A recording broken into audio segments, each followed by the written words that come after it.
مجھے آج بھی وہ دن یاد ہے جب میں اپنی شادی کے بعد پہلی دفعہ اپنے وطن واپس آیا تھا۔ ایئرپورٹ پر سب لوگ میرے استقبال کے لیے موجود تھے۔ وہاں میری 2 سال کی بیٹی افشاں بھی تھی۔ ارے میری آنکھیں تو آپ لوگوں کو ڈھونڈنے لگی تھی، لیکن آپ کو وہاں نہ پا کر میں تھوڑا بے چین سا ہو گیا۔ گھر والوں سے مل کر افشاں کو گود میں لیا تو وہ زور زور سے رونے لگی۔ ریحان، اسے مجھے دے دو۔ آپا کی آواز آئی تو فوراً ہی میں نے ماریہ کا پوچھ لیا، اماں ماریہ کیوں نہیں آئی مجھے لینے؟ اور پھر ایک چھوٹی سی بچی کو بھیج دیا۔ ریحان تم پریشان مت ہو، وہ گھر میں تمہارا ہی کھانا بنا رہی ہے۔ وہ کون سا روز روز کام کرتی ہے؟ آج سب لوگ تمہیں لینے آئے ہیں، اسے کھانا بنا رہی ہے۔ آپا کی بات سن کے میں خاموش ہو گیا۔ ایئرپورٹ سے گھر تک کوئی 1 گھنٹے کا سفر تھا۔ میں پورا راستہ افشاں سے کھیلتا رہا۔ اب وہ مجھے دیکھ کر ہنس رہی تھی۔ سب کچھ اچھا لگ رہا تھا لیکن دل اداس تھا۔ کاش ماریہ بھی آ جاتی۔ 3 سال ہو چکے تھے اسے دیکھے۔ کیا کھانا زیادہ ضروری تھا، ملنا نہیں؟ خیر گھر کے دروازے پر پہنچے تو ماریہ پہلے ہی گاڑی کی آواز سن کر وہاں پہنچ چکی تھی۔ دور سے دیکھا تو دل خوش ہو گیا، لیکن بس دور سے سلام کیا اور وہ ہلکی سی مسکراہٹ کے بعد پانی لینے چلی گئی۔ پورا دن مہمانوں کا آنا جانا چلتا رہا۔ گھر والے بہت خوش تھے، دوست احباب ملنے آ رہے تھے۔ ماریہ چپ چاپ مصروف رہی، کبھی کسی کو چائے پیش کر رہی تھی اور کبھی کھانا دے رہی تھی۔ یوں لگ رہا تھا جیسے میری ماریہ کہیں کھوس ہی گئی ہو۔ شام ہوئی تو کچھ رش کم ہوا، سب کھانا کھانے میں مصروف تھے۔ سوچا ماریہ کی کچھ مدد کروں، صبح سے بس کام میں لگی ہوئی ہے۔ ابھی اٹھا ہی تھا کہ آپا نے بلایا، ریحان میرے پاس آ کر بیٹھ جاؤ۔ بس آیا اماں، بس ماریہ سے کچھ بات کرنی ہے، آ رہا ہوں ابھی۔ اسے چھوڑو، کام ختم کر کے خود ہی آ جائے گی۔ ویسے کون سا کام کرتی ہے، آج ہی کرنے لگی ہے تو کرنے دو نا۔ شاید یہ دوسری بات تھی جو ماریہ کے خلاف میں دل میں لگی تھی۔ صبح جب آپا نے ماریہ کے بارے میں سنایا اور اب اماں کی بات بھی سن کر میں چپ کر کے بیٹھ گیا۔ میں سوچنے لگا کہ شاید اماں ٹھیک کہہ رہی ہوں گی، آخر وہ میری اماں ہے، غلط کیسے کہہ سکتی ہیں۔ رات کو جب سب سونے چلے گئے تو ماریہ سے کچھ بات کرنے کا موقع ملا۔ ماریہ نے بتایا کہ اس نے جاب چھوڑ دی، لیکن میں نے ماریہ کو کبھی نہیں بلایا تھا، اسے اپنانا چاہا تھا، تبھی اماں کو راضی کیا جو انتہائی مشکل کام تھا۔ خیر آخر کار ہم ایک ہو گئے۔ میں بس اپنی اماں کی وجہ سے اپنی شادی پر آ سکا۔ شادی کے بعد ادھر ادھر دعوتیں اور گھومنا چلتا رہا۔ پھر پورا مہینہ گزر گیا، پتہ ہی نہیں چلا۔ ریحان کو ماریہ نے ابھی اتنا ہی کہا تھا کہ افشاں رونا شروع کر دیا۔ ماریہ اسے چپ کرانے اور سلانے میں لگ گئی، اور آنکھ کب لگ گئی پتہ ہی نہیں چلا۔ صبح افشاں کے رونے کی آواز سے میری آنکھ کھلی۔ ماریہ یار، افشاں کو دیکھو یہ کیوں رو رہی ہے؟ افشاں کی مسلسل آواز سے آخر میں ہی اٹھ گیا۔ ماریہ کہاں ہو یار؟ ماریہ؟ افشاں کو لے کر باہر آیا تو پھر سے ماریہ کو کچن میں پایا۔ چینی کم پڑ گئی ہے ماریہ، چینی اور لانا۔ اماں کی آواز میرے کانوں میں پڑی تو کچھ دیر رک سا گیا۔ سب لوگ کھانے کی میز پر تھے سوائے ماریہ کے۔ آپا نے مجھے دیکھا تو بلایا، آج وہ ناشتہ تیار ہے، دیکھو تمہارے سب بہن بھائی موجود ہیں۔ اماں ماریہ کہاں ہے؟ اماں ماریہ کہاں ہے؟ افشاں کو بھوک لگی ہے، لاؤ اسے مجھے دے دو۔ فریش ہو جاؤ، اسے میں دیکھتی ہوں۔ آج پھر ماریہ کچن میں اکیلی تھی اور پورا خاندان جس میں کم از کم 20 لوگ تو ہوں گے کھانے میں مصروف تھا۔ اماں تو کہہ رہی تھی کہ ماریہ کوئی کام نہیں کرتی، بس کل ہی کیا تھا، تو پھر یہ کیا تھا؟ ماریہ اپنا کھانا باہر لے آؤ۔ شاید میری بات کسی کو بھی اچھی نہیں لگی تھی، پر کچھ ایسا بھی تھا جو مجھے اچھا نہیں لگا تھا۔ صبح سے دوپہر اور دوپہر سے شام ماریہ کا بس ایک ہی کام تھا کہ وہ ہر کسی کی خواہش پوری کرنے میں لگی رہتی۔ میں سمجھ چکا تھا کہ ماریہ اتنی چپ کیوں ہو گئی ہے۔ میرے گھر میں آ جانے کے بعد ماریہ میں پھر سے کچھ تبدیلی آنا شروع ہوئی۔ شاید میرے جانے کے بعد سب اس پر حاوی ہو گئے تھے، تبھی وہ اتنا سہ چکی تھی۔ وقت گزرتا رہا، وہ کام چھوڑ بھی دیا کرتی تھی، دور سے کہہ دیتی اور میں خوشی سے اس کی مدد کو اٹھ جاتا۔ آج اماں کی آواز ہے کہ ماریہ ناشتہ بنا دو، رحیلہ آئی ہے۔ رحیلہ میری آپا کا نام تھا، جن کی شادی دور ہی گھر کے قریب چچا کے گھر ہوئی تھی۔ آپا تقریباً روز ہی ہمارے گھر آ جایا کرتی۔ ماریہ کی کمر میں شدید درد تھا، منع کرنے کے باوجود وہ کچن میں گئی اور ناشتہ تیار کرنے لگی، کیونکہ افشاں بھی سو رہی تھی۔ اسے میں آپا سے باتوں میں مصروف ہو گیا۔ آپا ہم سب بہن بھائیوں سے بہت پیار کرتی تھی اور ہم سب ان کو بہت پسند کرتے۔ ریحان دسترخوان لگوا لے۔ میرے ساتھ ماریہ بھی کھانا لے کر اٹھ کھڑی ہوئی اور میری مدد کرنے لگی۔ یہ بات کسی کو بھی اچھی نہیں لگی۔ جب سب ناشتے سے فارغ ہوئے اور ماریہ بھی افشاں کو لے کر کمرے میں چلی گئی، تب آپا اور میں ایک دوسرے سے باتیں کرنے میں مصروف تھے۔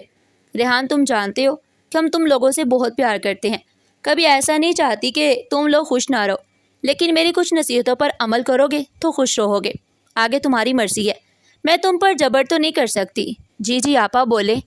آپ کو معلوم ہے کہ ہم سب بہن بھائی آپی اور آپا کی بات کو ضرور اہمیت دیتے ہیں۔ ریحان تم اپنی بیوی کی مدد ضرور کیا کرو، لیکن اس حد تک جب تک کہ تمہیں کوئی نہ دیکھے۔ اچھا تو نہیں لگتا تم برتن اٹھا رہے ہو اور خواتین والے کام کر رہے ہو۔ جو عادت تم آج اس کی ڈالو گے کل وہی رہے گی۔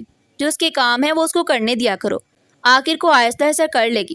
لیکن اگر عادت بن گئی تو پھر تمہیں ہمیشہ ہی اس کی مدد کرنا ہوگی۔ سوچ لو۔ آپا کی بات دل کو لگی۔ ایسے دن گزرتے رہے، ماریا مسلسل کام میں لگی رہتی۔ میرا دل چاہتا تو افشا کو دودھ بنا بھی دیتا۔ اس کے بعد اماں نہیں چاہتی تھی کہ میں واپس دوسرے ملک جاؤں، بس پھر وہی رہ گیا، کیونکہ میں ایک میک اپ کی کمپنی میں جاب کرتا تھا۔ تبھی کسی حوالے سے گھر بیٹھے کمپیوٹر پر بہت اچھا کما لیتا۔ وقت گزرتے گیا، سب کچھ نارمل تھا۔ میں نے کبھی غور ہی نہیں کیا کہ اماں کیا کرتی رہتی ہیں۔ جب میں 3 بچے ہوئے تو گزارا تھوڑا مشکل ہو گیا۔ میری دونوں بیٹیاں تو اسکول جایا کرتی، لیکن بیٹا ابھی چھوٹا تھا۔ تبھی میں نے اور ماریا نے ایک فیصلہ کیا کہ ہم بچوں کو بہتر تعلیم دیں تو یہ شہر شفٹ ہو جائے۔ وہاں ماریا نوکری کر لے گی اور میں گھر بیٹھے اپنی چیزیں سیل کروں گا۔ آپا سے مشورہ کیا تو انہوں نے بھی اطمینان کا اظہار کیا کہ ٹھیک ہے، بس اماں کو مت بھول جانا۔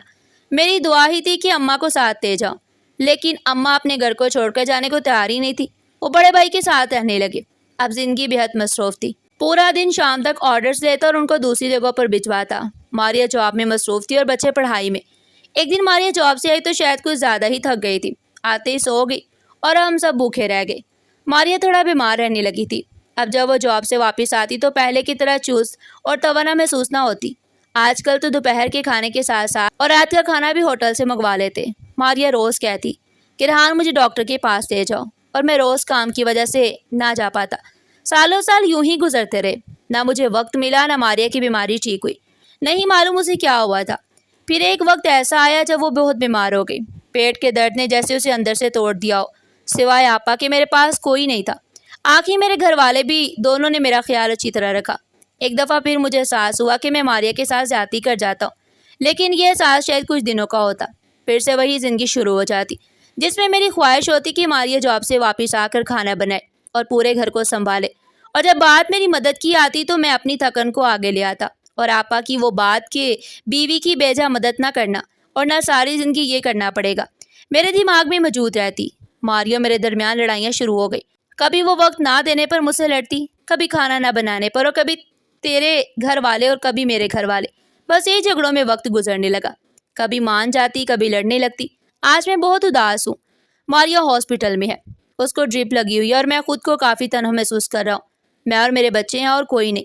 میرے گھر والے ماریا کا حال پوچھنے بھی نہیں آتے، سوائے ماریا کی امی کے، اور کوئی نہیں جو اس وقت اس کے لیے بے چین ہو۔ مجھے آج بھی وہ دن یاد ہے کہ کیوں ہم اپنی زندگی کا اتنا وقت ضائع کرتے رہے۔ کیوں میری آپا نے مجھے یہ نہیں کہا کہ ریحان اپنی بیوی کی مدد کیا کرو، یہ ہمارے نبی کریم صلی اللہ علیہ وآلہ وسلم کو بہت پسند ہے۔ کیوں میں ماریا کو ہر دفعہ غلط کہتا تھا اور بس مجھے یہی لگتا تھا کہ صرف کام سے بھاگنے کی کوشش کرتی ہے۔ کیوں ہر دفعہ میں اپنے گھر والوں کی بات کو صحیح سمجھ جاتا۔ میں نے اور میرے گھر والوں نے ماریا کو بدل ڈالا تھا۔ وہ ماریا جو زندگی جیا کرتی تھی، میں نے اس کی خوشیاں اپنے تانوں سے ختم کر دی۔ میں اس کا خیال تو بہت اچھا رکھتا، لیکن صرف پیسوں کی حد تک۔ ماریا تم واپس آ جاؤ، میں تمہارے بغیر نہیں جی سکتا۔ تم میری زندگی کی ساتھی ہو، مجھے تمہارے ساتھ کی عادت ہے، بس ٹھیک ہو جاؤ یار۔ مجھے آج سمجھ آیا کہ وہ تو کھانا بھی نہیں بناتی تھی، پھر بھی کیوں تھک جایا کرتی تھی۔ سب کھانا بنانا گھر کے کاموں میں شامل نہیں ہوتا، اور بھی بہت کچھ ہوتا ہے۔ آج کل میں بھی کھانا باہر سے منگواتا ہوں اور پھر بھی بہت تھک جاتا ہوں۔ پورا دن میں 5 منٹ کا آرام نہیں کر سکتا۔ ماریا تم سچ کہتی تھی کہ ریحان تم اتنا کیوں تھک رہے ہو؟ آخر عورت کیوں نہیں تھکتی؟ اس کو اجازت کیوں نہیں ہوتی کہ وہ اپنی تھکن کو بیان کر سکے؟ میں اپنے سب بھائیوں سے یہ ضرور کہنا چاہوں گا کہ جو غلطی میں نے کی ہے آپ لوگ کبھی مت کرنا۔ اپنی بیویوں کے لیے وقت نکالو، ان کے بھی بوجھ اٹھاؤ، کیونکہ وہ بھی انسان ہیں، اور اگر تم چاہتے ہو کہ تمہاری بیویاں جوان اور حسین رہیں تو ان کی عزت کیا کرو۔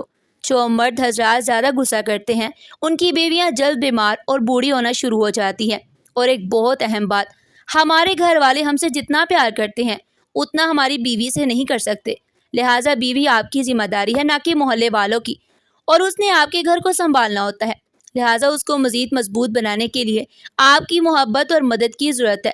جو کام ہمارے نبی صلی اللہ علیہ وآلہ وسلم نے کیا وہ غلط کیسے ہو سکتا ہے؟ اپنی بیویوں کے گھریلو کام میں مدد کیا کرو تاکہ اگر وہ تھک بھی جائیں تو آپ کا ساتھ ان کا سہارا بن جائے اور آپ کا گھر جنت کی ہوا بن جائے۔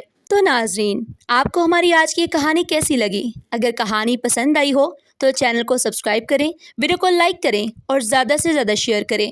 پھر ملتے ہیں ایسی ہی زبردست اور سبق آموز کہانی کے ساتھ۔ تب تک کے لیے اپنا بہت سارا خیال رکھیے گا۔ شکریہ۔ اللہ حافظ۔